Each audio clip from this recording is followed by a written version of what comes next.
vaste sujet pour répondre à ça. Il y a 3 tendances que je retiendrai.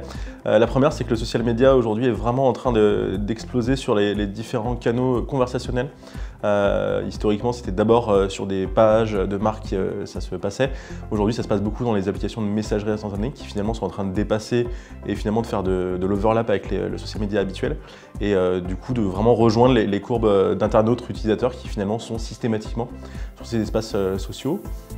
La deuxième tendance que je verrais, c'est autour de... On a beaucoup parlé de la vidéo dans le social media comme un élément fort cette année. En 2018, je pense que ça va s'accentuer à la fois sur des formats plus courts. On parle beaucoup de snacking de contenu, mais aussi plus entertainment. Il y a beaucoup de marques aujourd'hui qui ont compris qu'au-delà de délivrer un format publicitaire, quand on pouvait l'avoir et d'en faire une version social media, on peut raconter une histoire, on peut scénariser, on peut donner l'impression finalement que c'est un jeu, que c'est presque une série, mais que finalement, on arrive à placer les éléments de marque dedans et de créer encore une fois plus de complicité, plus d'authenticité vis-à-vis des clients.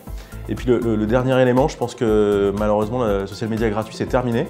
Alors ça veut dire qu'aujourd'hui on aura plus de façons de faire pour aller chercher l'audience qu'on veut, mais que ce sera payant, il faut le gérer autrement, donc l'organique étant terminé, comment on orchestre ça, comment on s'équipe dans ses propres effectifs de gens qui savent bien manipuler la médiatisation en social et surtout qui savent surtout bien le mesurer derrière pour prendre les bonnes décisions, faire des arbitrages et travailler différemment. Donc c'est aussi tant une exigence qu'une opportunité le fait que ce soit payant, parce que aussi on pourra choisir davantage les gens qui vont écouter les messages qu'on va pouvoir porter. Alors, nous, on porte vraiment la conviction à l'agence que ça doit être plus qu'un pari vis-à-vis du social media. Maintenant, c'est plutôt si vous n'y êtes pas, vous n'êtes nulle part. Donc vraiment se dire, ça fait partie intégrante de ma stratégie globale, de ma customer journey vis-à-vis de mes clients. Se dire finalement, ils vont entendre parler de moi à la radio le matin, ensuite être exposés via des notifications sur leur téléphone, et puis dans la journée avoir d'autres éléments d'interaction avec la marque. Donc le social media se doit finalement d'être intégré à tous les moments forts de la journée entre encore une fois cette marque et son client.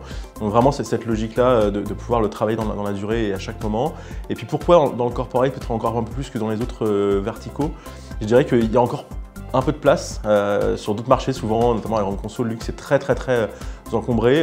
On a pas mal de clients qui aujourd'hui ont pris cette opportunité-là de pouvoir prendre la parole sur un secteur qui était encore peu mature et où du coup vraiment ces places à prendre peuvent être vraiment très vite présentées et de faire la différence très rapidement en étant finalement innovant avec une stratégie à la fois sociale, d'activation, parce qu'il y a aussi beaucoup d'activations qui sont désormais à la disposition des marques corporate qui leur vont bien, les chatbots mais pas que, la médiatisation encore une fois peut être à leur service. Donc vraiment cette opportunité pour elles d'émerger dans un marché qui est disputé, mais où finalement ces travaux-là en corporate permettent de redorer entre guillemets cette image de la communication corporate qui est parfois trop mise de côté alors qu'elle a vraiment encore une vraie puissance pour ensuite valoriser les produits, les services et puis faire venir les talents dans les entreprises de ce type-là.